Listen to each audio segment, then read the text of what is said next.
Cumprimento todos os irmãos com a paz do Senhor Jesus, amém? Irmãos, abra sua Bíblia, no livro do profeta Oséias, capítulo 1, eu vou fazer a leitura do versículo 1 até o versículo 9. Diz assim a palavra do Senhor.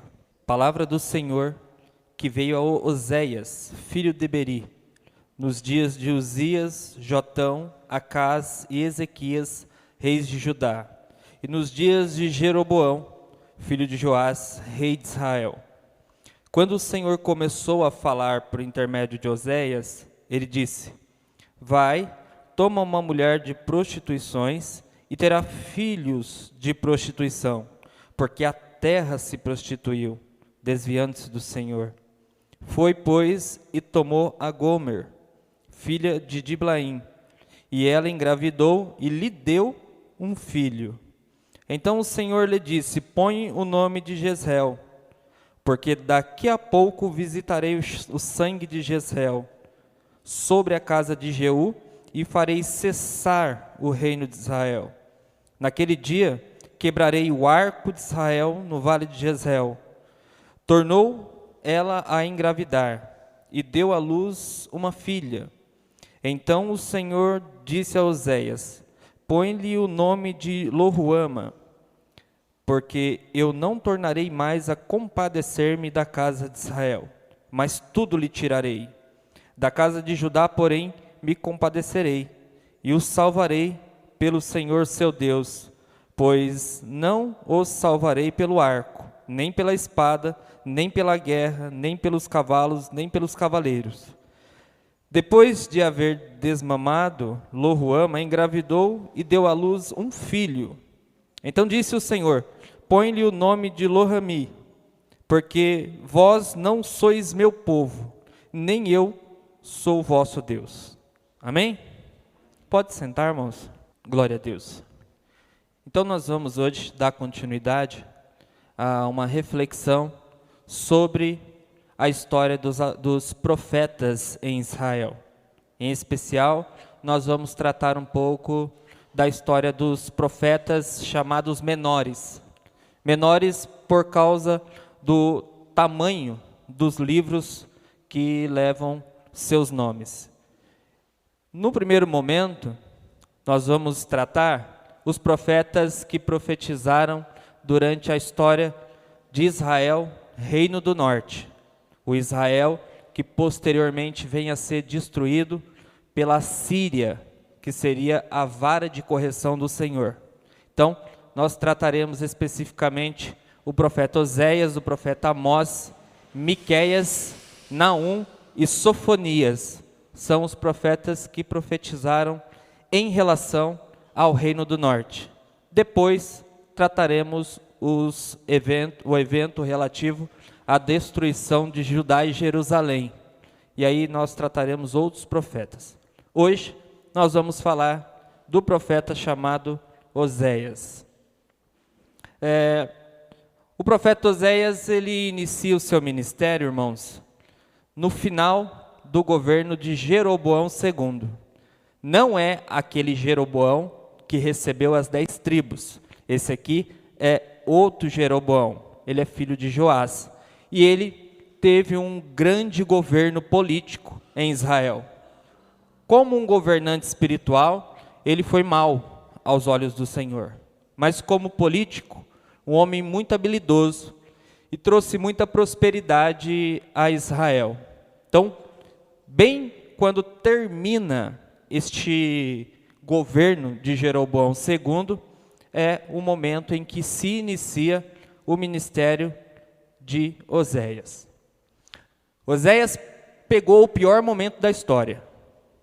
Oséias, ele vai profetizar mais ou menos em torno de 30 a 35 anos, os últimos da nação de Israel, porque após esse período de governo, virá a grande Assíria, que era uma grande nação, um grande poderio daquele período, que vinha crescendo, que já estava muito próximo, das portas de Israel, já vinha trazendo um grande medo, um grande temor para os reinos de Israel, principalmente para o reino de Judá, que já era um reino que já era submisso à Síria e já pagava ali impostos.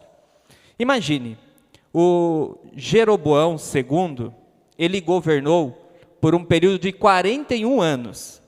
Um monarca que governou por um período de 41 anos.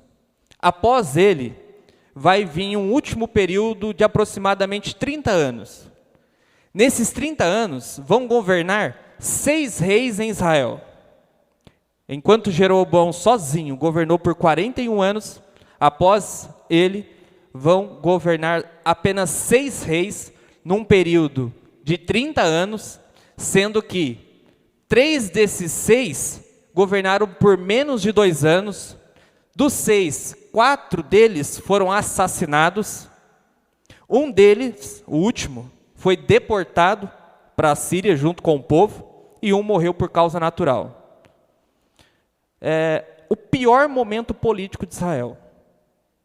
O período em que os monarcas governaram por pouco tempo, se envolveram em situações muito complicadas, situações políticas, e acabaram sendo mortos. É o pior momento. Oséias, ele vai pegar o momento mais difícil. Eu acho que Oséias, ele só vai perder em termos políticos e críticos para o momento em que Elias e Eliseu profetizou. Eu acho que só para ele, porque ele vai pegar o pior momento político de Israel. É neste momento que ele vai começar a falar em nome do Senhor e vai trazer a sua mensagem para o povo de Israel. Nós poderíamos e vamos falar da vida de Oséias, mas é importante, primeiro, a gente ter a noção do que está acontecendo em Israel. Eu não sei quantos de vocês aqui já fizeram a leitura do livro de Oséias completo e têm noção do que está acontecendo neste momento em Israel. Para que a gente tenha essa compreensão, abra sua Bíblia no capítulo 4 do livro. Você pode ficar com sua Bíblia aberta, e aí você vai ver o que Deus está dizendo ao povo. Preste atenção na voz de Deus. O profeta aqui, ele é um porta-voz, ele vai falar aquilo que Deus está dizendo para ser falado. E você, a partir do capítulo 4, vai ter um pouco de noção do que está acontecendo do ponto de vista político e espiritual em Israel. Olha o que diz, eu vou fazer a leitura e os irmãos apenas acompanhem aí. Ouvi a palavra do Senhor, vós filhos de Israel, porque o Senhor tem uma contenda com os habitantes da terra. Não há verdade, nem amor, nem conhecimento de Deus na terra.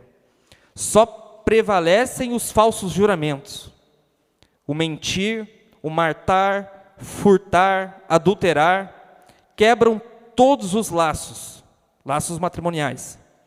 Há homicídios sobre homicídios, isso em Israel está acontecendo.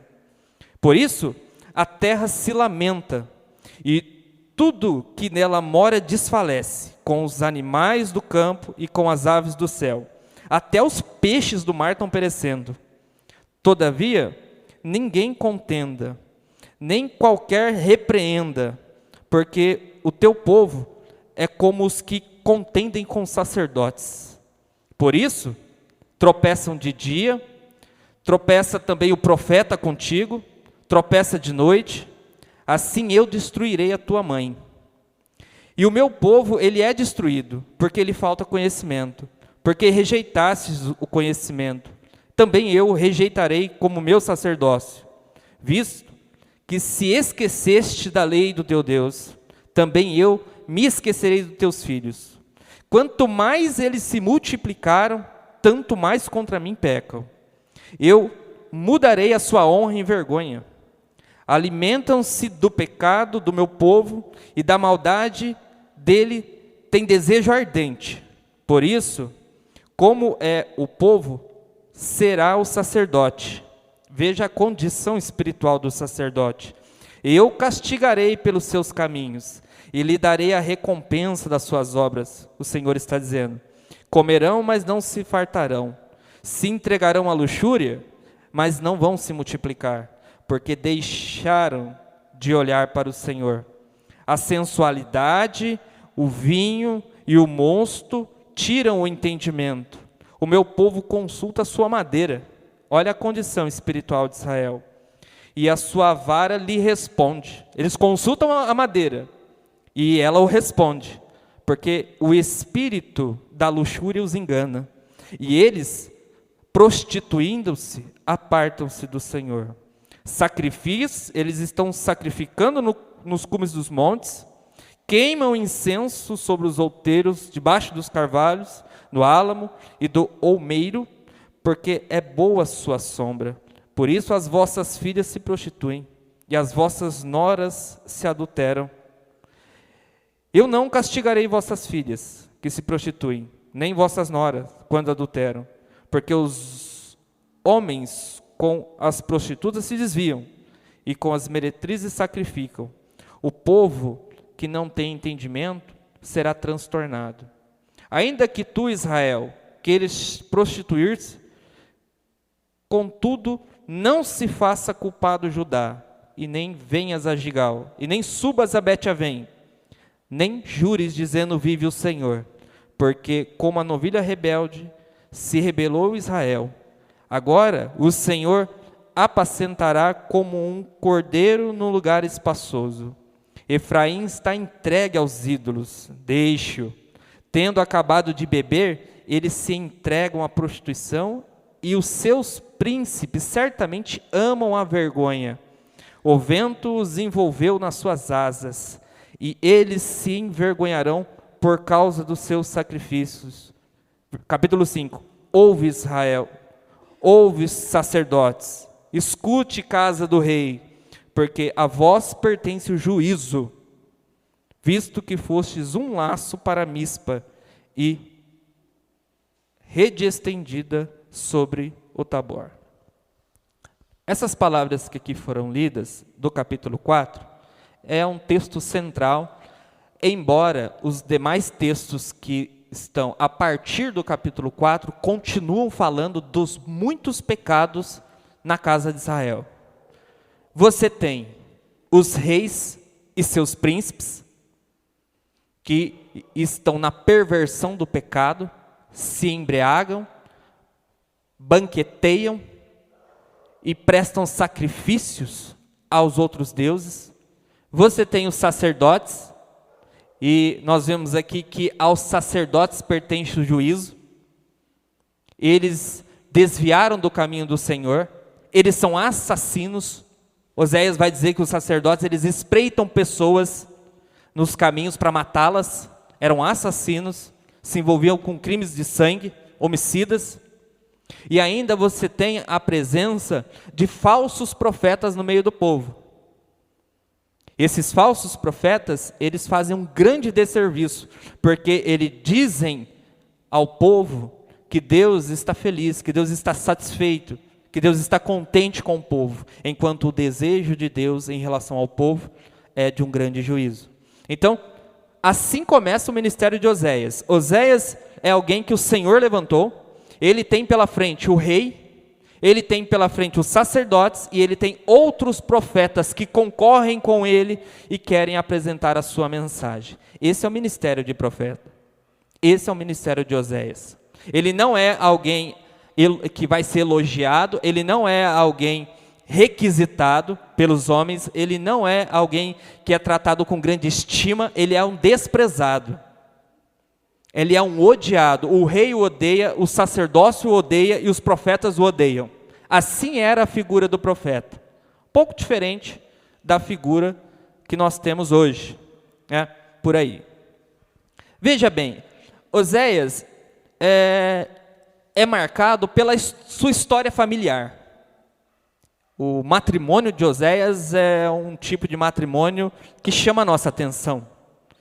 O que o Senhor diz a Oséias? Oséias, ele inicia-se no capítulo 1, que nós acabamos de ler.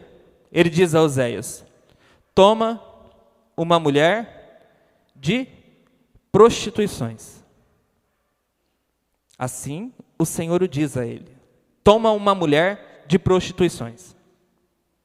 Imagina, você consegue imaginar e compreender o que Deus está pedindo ao profeta? Toma uma mulher de prostituições. Nós temos em relação à mulher de prostituições, é esse termo, uma variedade de interpretações. Eu acho que os irmãos já ouviram, mas as interpretações eu acredito que não. Primeiro, acredita-se que ela não era uma prostituta. Ela era uma mulher normal e que depois veio a se prostituir. É uma das possibilidades de interpretação que tem sido feita em relação à mulher de Oséias, mulher chamada Gomer. A segunda é que mulher de prostituição poderia provavelmente ser um termo espiritual, por causa da condição espiritual da nação. É como se Deus dissesse: pegue uma dessas mulheres que está envolvida na prostituição espiritual, ou simplesmente uma mulher do povo. E prostituição se dá por causa da condição espiritual, porque naquele momento em Israel estava se adorando a Baal, que era uma divindade já conhecida, né? A principal, né, nesse cenário, embora nós tínhamos em Samaria um altar de bezerros. Lembra os bezerros? Que foram o bezerro que foi feito lá atrás, na saída do povo do Egito, que deram o nome para ele de Yahvé, o mesmo nome de Deus. Então, novamente, com a mesma proposta, fizeram um bezerro, imaginando e entendendo que somente no Reino do Norte, no Reino do Sul, está o templo, porque lá está a Santa Cidade de Jerusalém. E no Reino do Norte não tinha templo. Então se edificou um templo e lá se colocou a imagem dos bezerros. Então, pode ser que tome uma mulher de prostituição, tome uma mulher que está em idolatria. Ou pode ser que a prostituição era uma prática já generalizada no meio do povo, e isso é uma grande verdade. O povo estava em prostituição, homens e mulheres vivendo em prostituição e adultério. Então pode ser que, como a prática estava generalizada, todo o povo estava se envolvendo na prostituição, Deus chama ele a tomar uma mulher dentre o povo. Eu acredito e imagino que a primeira opção é a melhor delas, de que ela não era uma prostituta, ela veio posteriormente a se prostituir. A mulher que Deus ordena que ele tome não era uma prostituta, mas veio posteriormente a se prostituir. E a ordem do Senhor é que tomasse essa mulher, e ele tomou, e ele teve com ela um filho. Na verdade, ele teve 2 filhos e uma filha. E aí nós temos aqui algumas coisas importantes em relação à família dele. Primeiro, o primeiro filho é chamado Jezreel. Veja o que diz no versículo 3. Foi, pois, tomou a Gomer, filha de Diblaim, e ela engravidou e lhe deu um filho. Então nós temos aqui o primeiro filho. O nome dele é Jezreel. E aqui o Senhor explica, o profeta recebe a informação, é Jezreel, porque eu vou visitar os crimes de sangue que foram cometidos na região de Jezreel. Esses crimes são os crimes cometidos por 2 reis, por Jeú e por Acabe. Vocês lembram de Acabe? Vocês lembram daquela ocasião em que Acabe matou a Nabote por causa da vinha? Deus, ele vai punir, cobrar esse sangue, requerer esse sangue que foi derramado na região de Jezreel, bem como também o sangue que foi derramado pelas mãos de Jeú.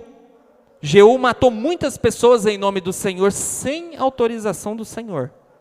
Então Deus também recobraria esses sangues. Imagina, você vai colocar um nome no seu filho, que representa tamanha vingança da parte de Deus. Esse era o nome do primeiro filho, Jezreel, porque visitarei a casa de Jeú, e cobrarei o sangue que eles derramaram. Isso nós temos certeza, nós temos convicção de que o primeiro filho era de Oséias.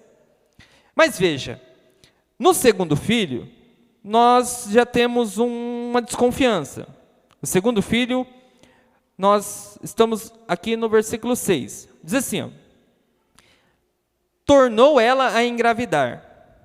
Não diz que tornou a engravidar de Oséias, só diz que ela engravidou de novo e deu à luz a uma filha.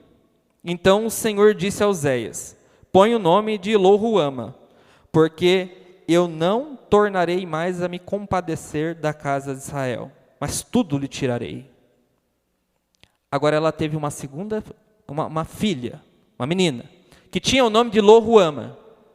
E nós não temos informação alguma, diferente do que nós vimos aqui no capítulo 3, de que esse filho pertence a Oséias. Então aqui nós já temos uma desconfiança. Por que essa desconfiança? Porque quando Deus manda Oséias tomar uma mulher de prostituição, ele diz que ela dará à luz filhos de prostituição. Em outras traduções, filhos bastardos, filhos que são de outro pai. Então nós temos aqui no texto convicção de que o primeiro filho é de Oséias, Jezreel. Agora, Lo-ruama, nós não sabemos. E isso não é um problema, nós temos mais um filho duvidoso, que está aí no versículo 8. Depois de haver desmamado a Lo-ruama, engravidou e deu à luz a outro filho agora, um menino. E disse o Senhor: põe o nome de Lo-rami, porque vós não sois meu povo, nem eu sou o vosso Deus. Esse aqui, não há dúvida alguma, que esse filho também não é de Oséias. Primeiro que, olha o nome que Deus pede para pôr nele: não sois meu povo, não sois meu. Ou seja, é do outro, é do amante, porque Baal também a tradução do nome dele é senhor, é marido. Então, quando Deus diz não é meu povo, é porque é de outro. Não é meu, porque não me pertence. Esse foi o nome do filho de Oséias. Imagine você colocar um nome no seu filho, e o nome do seu filho significa é de outro. Foi isso que aconteceu. O que acontece? A família de Oséias, essa família conturbada, ela vai refletir, ela vai simbolizar. O evento é real, ele teve de fato um filho e 2 filhos não o pertenciam, e essa realidade familiar vai simbolizar a realidade espiritual de Israel naquele momento.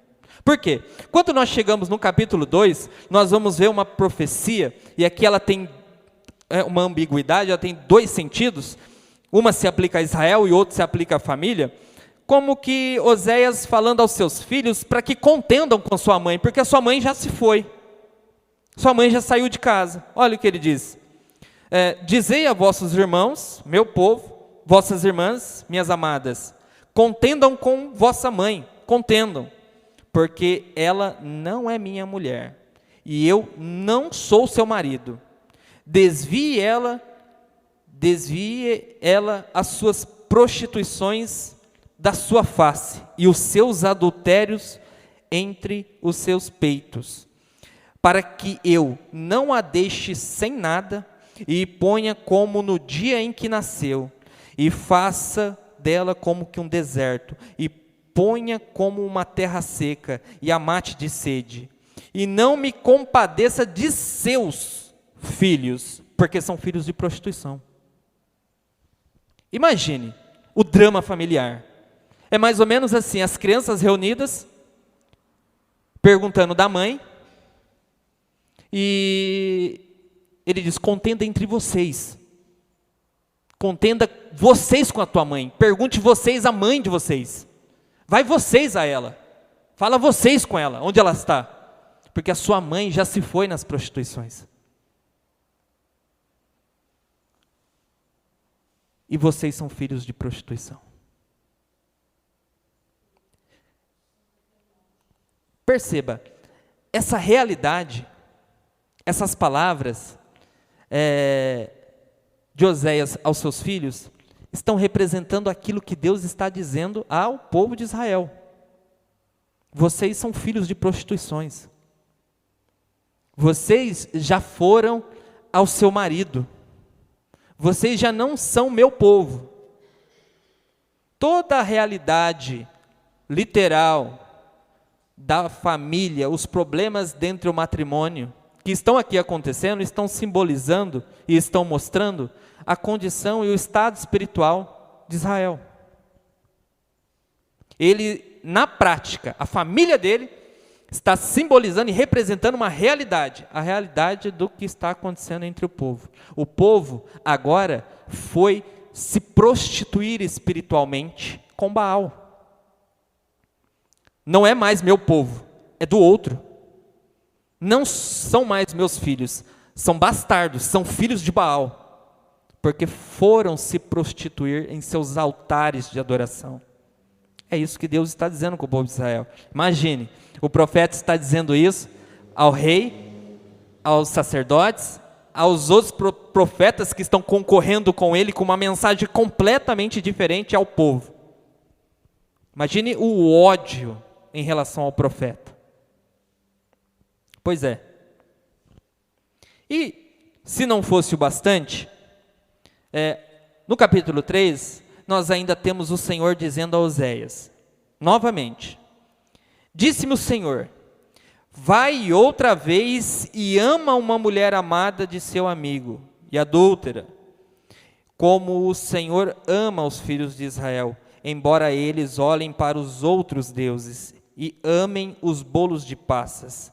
Assim, eu a comprei por 15 peças de pratas e 1,5 homer de cevada. E lhe disse, tu ficarás comigo muitos dias, não te prostituirás, nem serás de outro homem, e assim eu quero ser também para ti. Veja, agora no capítulo 13, parece que aqui termina a história da família de Oséias, o Senhor manda que ele busque a sua esposa de volta. Esse texto não é tão fácil de ser traduzido. Na verdade, é um dos mais difíceis da Bíblia. Porque até então dá a impressão de que ele está mandando que se procure outra mulher. Mas não é. É a mesma mulher. Oséias vá procurar sua mulher, que foi vendida como escrava, e a recupere, e a traga de novo para dentro da família. Isso mostra o que o Senhor estava querendo fazer com Israel. O Senhor estava querendo trazer Israel, que foi se prostituir diante de outros deuses, de novo para o seio familiar.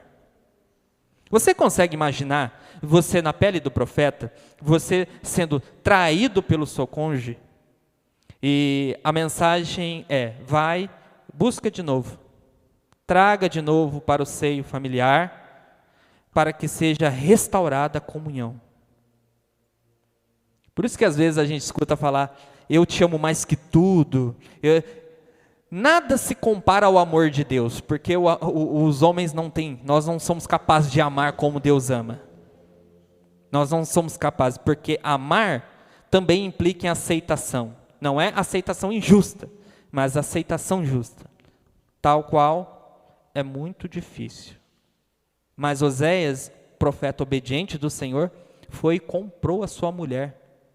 Uma sua mulher que lhe traiu, lhe deixou, lhe deu filhos que não eram seus para ele cuidar, foi embora, deixou com as crianças, o abandonou, mas ele foi e buscou. Olha o amor de Deus para com Israel. Olha o desejo de Deus de restaurar a perfeita comunhão com o seu povo. Mas infelizmente as coisas não aconteceram dessa forma. Quais lições a gente precisa aprender em todo esse trabalho? A primeira lição que aqui nós temos que ter em mente é que o amor de Deus implica em compromisso. A figura do matrimônio entre Oséias e sua mulher infiel era a figura do matrimônio entre Deus e Israel, a esposa infiel, o povo que naquele momento estava sendo infiel ao Senhor. Deus vai usar a relação matrimonial para apresentar suas verdades, e é nesse contexto é que surge o profeta com suas profecias. Amar, o amor de Deus, o amor que é derramado na nossa vida, implica, em compromisso. Deus, ele quer um compromisso aos moldes do que é o compromisso do matrimônio, em que se exige fidelidade. Não, olha, eu vou te falar uma coisa, num casamento, a coisa mais importante, não é a única, mas a mais importante é a fidelidade. É a mais importante. Embora há outro conjunto de fatores fundamentais. Fidelidade. E o povo de Israel mostrou-se infiel. Eles não tiveram um compromisso de obediência. Eles não tiveram um relacionamento fiel, de fidelidade. Eles foram até outros deuses. E Deus, quando fala, por exemplo, desse relacionamento, nós temos um outro texto, nós poderíamos ler, Oséias capítulo 5. Olha o que ele diz, aquele mesmo que nós já lemos. Ouve os sacerdotes, escute, casa de Israel, escute, o casa do rei, porque a vós pertence esse juízo, visto que fosse um laço para Mispa e rede estendida sobre Tabor. Os rebeldes se aprofundam na carnificina, e eu castigarei todos eles. Eu conheço a Efraim, e Israel não me está oculto, porque agora te tens prostituído, ó Efraim, e se contaminou Israel. As suas ações não lhes permitem voltar para o vosso Deus. O espírito da prostituição está no meio deles e não conhecem ao Senhor. A soberba de Israel testifica contra eles. Israel e Efraim tropeçarão pela sua iniquidade e Judá tropeçará com eles. O povo de Deus, reis, sacerdotes, profetas e todo o povo já não tinham mais compromisso com o Senhor. O Senhor estava derramando o seu amor, mas eles já não tinham mais um compromisso sincero. Já não eram mais fiéis à aliança, já não eram mais fiéis à lei. E veja, aqui há uma lição para nós. Nós também recebemos o amor de Deus. E com grande amor nos amou o Senhor. E em virtude desse amor, o Senhor espera um compromisso de fidelidade da nossa parte. Deus, ele não vai dividir a glória dele com Baal. Deus, ele quer compromisso de cada um que aqui está. Deus, ele não vai entender se no dia que é determinado para a adoração do nome dele, você tem outro compromisso. Eu não estou falando que você não pode ir para os seus aniversários e coisas do tipo. Eu estou pouco preocupado com isso. Eu estou falando que Deus não vai dividir a glória dele com ninguém. Deus não vai abrir a mão do momento que é de adoração a ele por nada. Absolutamente nada. E a construção do pensamento popular dentro das igrejas é que quando é para isso Deus entende, quando é para isso Deus entende, isso também é de Deus. Nós estamos vendo um Deus que derrama um amor tão grande que exige um comprometimento da nossa parte. Compromisso é compromisso, fidelidade é fidelidade, obediência é prova do compromisso. Fidelidade é prova desse relacionamento que nós temos com Deus. Deus, ele não está querendo um relacionamento superficial, de cumprimentar, de ver um dia, né? Tais como são as relações humanas. Deus está querendo um relacionamento muito além disso. Por isso que a exigência, a entrega, tem que ser completa. A ponto de que nós não estejamos dispostos a abrir mão de nada que pertence a Deus, desde a sua vontade, bem como tudo aquilo que é destinado a Ele, nosso tempo e tudo mais que diz respeito à nossa vida, tem que ser entregue ao Senhor. Deixar o Senhor em segundo plano é negligenciar o seu amor, é desprezar o seu amor. É como aquele amor do filho. O filho ama o pai, ama a mãe e quer brincar, quer fazer isso, quer fazer aquilo, e você não quer, não está nem aí. Ou como aquele homem que ama aquela amada, quer um relacionamento com ela e ela o despreza. Relações humanas. Imagine o amor de Deus. Imagine nós, a forma como nós reagimos diante do amor de Deus. Acabamos de ler aqui. O Senhor tem uma contenda com eles. Por quê? Porque desprezaram a sua aliança. Desprezaram a relação de amor. Tem muitas pessoas que estão assim, desprezam a relação de amor do Senhor. O Senhor está derramando amor para as pessoas, mas as pessoas desprezam. Muitos de nós que estamos em Cristo, trocamos o Senhor por qualquer coisa. Adoramos qualquer coisa que não seja tão entediante quanto o Senhor. Que nos não incomode tanto como o Senhor nos incomoda. Mas o Senhor ama.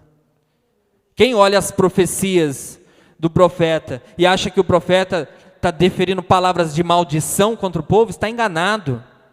Ele está falando de amor. Em todo tempo está falando de amor. Em todo tempo o Senhor está falando, vocês trocaram o meu amor pelo amor do amante. O amor verdadeiro pelo amante. E o amante diz, prostituam-se. E o povo se envereda na prostituição. O amante diz, bebam vinho. E o povo se embebeda com o vinho das suas prostituições. Amor implica em compromisso. Deus põe amor e nós compromisso de lealdade, de fidelidade. Eu sou do Senhor. Eu pertenço ao Senhor. Eu não pertenço ao outro. Eu pertenço ao Senhor. Em vez de dizer ao outro, eu espero que Deus diga, não, ele é meu. Eu pertenço ao Senhor. Você tem que entender que compromisso de fidelidade é o mínimo que se pode oferecer ao esposo. No Novo Testamento, a igreja também é apresentada nesses moldes. Jesus é o esposo, é o marido. E a esposa é a noiva. A noiva tem que se apresentar sem mácula, sem ruga ao esposo, e pureza espiritual. Deus não aceita, Deus não entende, Deus não compreende quando, diante de tamanho amor que Ele derrama por nós, nós nos comportamos como pessoas indiferentes a esse amor. Segunda lição, a misericórdia é um favor divino concedido ao pecador que se arrepende. Misericórdia é um termo cunhado já no Antigo Testamento. O termo quer dizer que um juízo é adiado. Todas as vezes que nós pedimos por misericórdia, quer dizer que, Senhor, adia o juízo do meu pecado. Tenha paciência comigo. Tende compaixão de mim. Seja tardio em se irar contra os meus pecados. O Senhor estava oferecendo a Israel misericórdia. O Senhor foi misericordioso por um grande período sobre Israel, porque Ele amava. E veja, vamos fazer a leitura do capítulo 11, versículo 5. Olha o que diz. Um texto importante da palavra do Senhor. Na verdade, vamos fazer a leitura a partir do versículo 1, do capítulo 11. Diz assim, ó. Quando Israel era menino, eu o amei, e do Egito chamei meu filho. Quanto mais, porém, eu chamava, tanto mais se iam da minha face. Sacrificavam a Balaíns e queimavam incenso às imagens de escultura. Todavia, eu ensinei a andar Efraim. Efraim aqui é uma das tribos de Israel, faz alusão a todo Israel. Eu ensinei Israel a andar, tomando pelos seus braços, mas não conheceram que eu os curava. Eu atraí eles com cordas humanas, com cordas, laços de amor. Fui para eles como os que tiram o jugo do pescoço, e lhes dei mantimento. Não voltará para a terra do Egito, Israel, mas a Assíria será seu rei, porque recusam-se a converter-se. A misericórdia divina, ela acaba. A misericórdia divina é por um tempo determinado. Isso aí é uma coisa importante para aqueles que buscam a misericórdia, mas não se convertem. A misericórdia, ela acaba. O juízo é assim, o castigo ele vai sendo adiado, na esperança da conversão, na esperança da mudança, o castigo vai sendo adiado. Mas na ausência do arrependimento, Deus não resta outra maneira senão aplicar um castigo sem misericórdia. E aí que está o problema. Esse castigo veio a Israel. Olha o que ele diz: eu não vou mandar vocês de volta para o Egito, para vocês serem servos lá, escravos lá. Não vou fazer isso. Eu vou pôr a Síria como rei, e eles vão te destruir. Você não vai ser mais escravo, você vai ser destruído. É isso que Deus está dizendo para Israel, porque a misericórdia acaba. Israel quer permanecer nos seus pecados, quer sacrificar os Balaíns. Balaíns são todo o conjunto de deuses cananeus. Então, você tem, por exemplo, Moloque, você tem Baal, você tem Ásera, deuses cananeus, né? Todos estes conjunto de deuses é chamado na Bíblia de Balaíns. Quando fala sacrificou a Balaíns, sacrificou aos deuses cananeus especificamente. E a misericórdia do Senhor se foi. A paciência, parece que a paciência tem limite. A paciência de Deus também tinha. É por isso que nós somos chamados a arrepender-se dos nossos pecados. Aqui está uma lição importante. Misericórdia acaba. A misericórdia do Senhor é o adiamento dos nossos castigos. Deus vai adiando, porque Ele é bom, Ele ama. Ele foi assim com Israel, a sua esposa. Ele adiou, até entregar ela de vez. Você quer os seus deuses? Você quer ir além deles? Então você vai de vez com eles, mas para a perdição.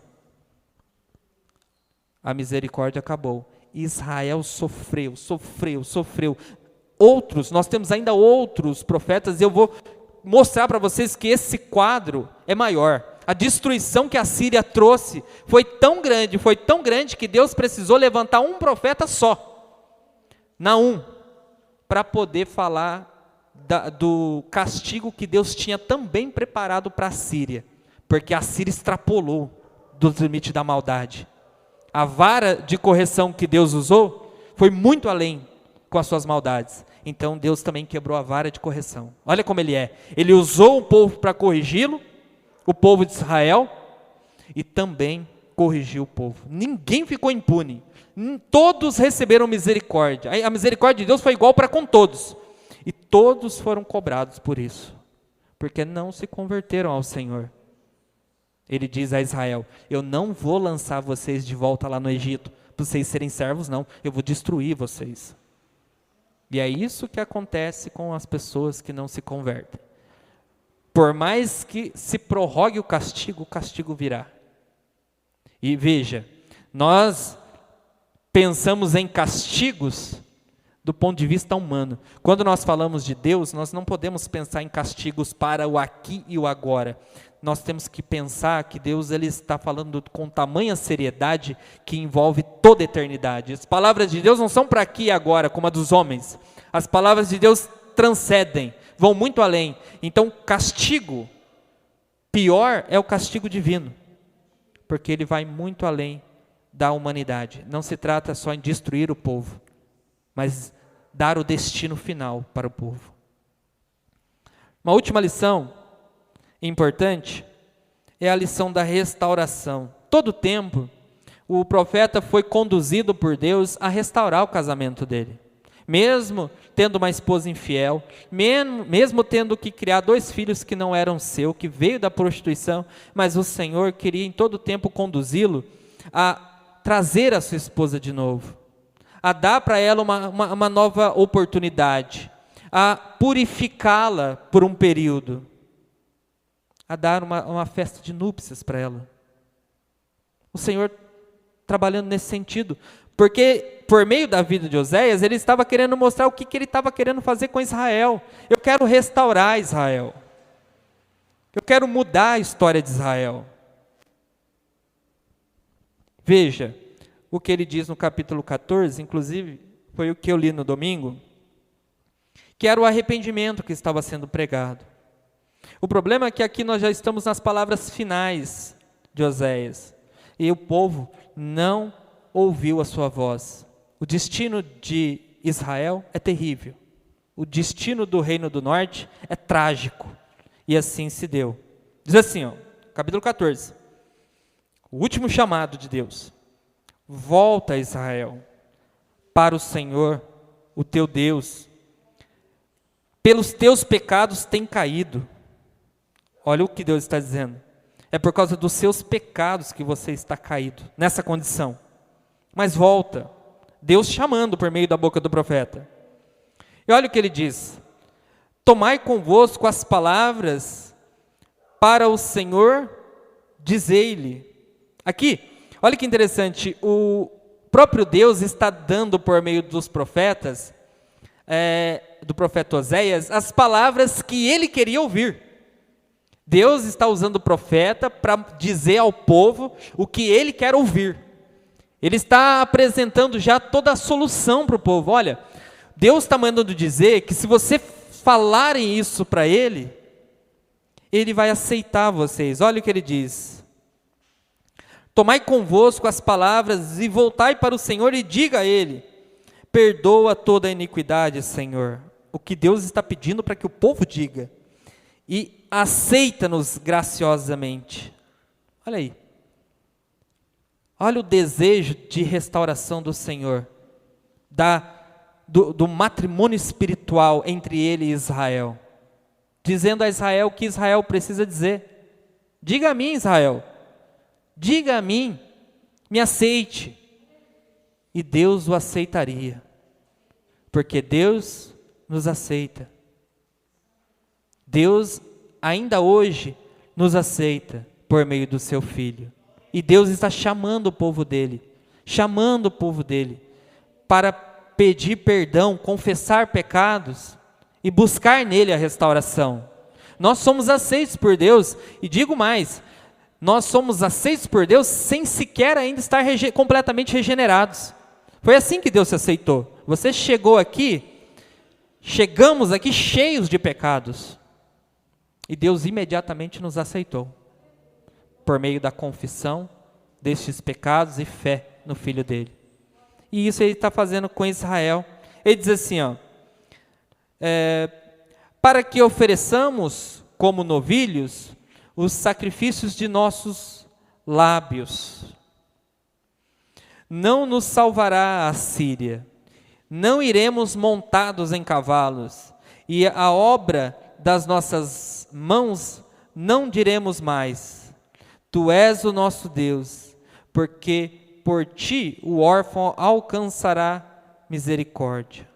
Eu sararei a sua apostasia, e voluntariamente o Senhor os amará, porque a minha ira se apartou deles. Isso aqui é uma possibilidade.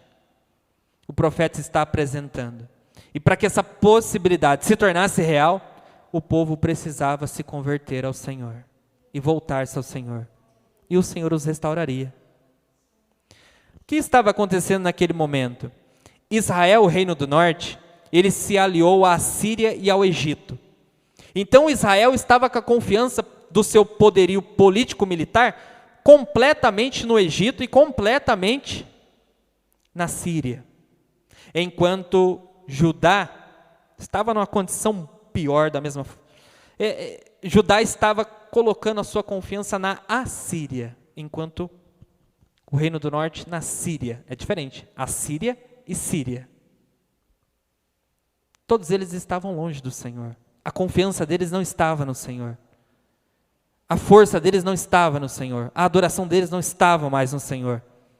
O coração deles já estava em adultério espiritual, adultério político, adultério militar. O Senhor não é meu esposo, o Senhor não é mais o meu Deus, o Senhor não é mais a minha força. Assim se encontrava Israel, e assim se encontram muitas pessoas. Perderam a confiança em Deus, a confiança deles está completamente ou dependente do cenário político. Não tem mais prazer na adoração do Senhor, não tem mais prazer em estar com o Senhor na igreja, os cultos já são entediantes, a palavra do Senhor já não tem mais o efeito que tinha, o Espírito Santo já não toca mais no coração como tocava, porque já se foi, porque o coração já está com o amante. Esse é o perigo que nós corremos, de que o nosso coração seja entregue aos outros amantes, que nós entramos em uma apostasia espiritual, amando mais as coisas deste mundo, confiando mais nas pessoas desse mundo e nas coisas desse mundo, do que a confiança em Deus. E o Senhor fala: Israel, sou eu que curo vocês. Mas Israel sacrificava a Baal, confiava em Baal.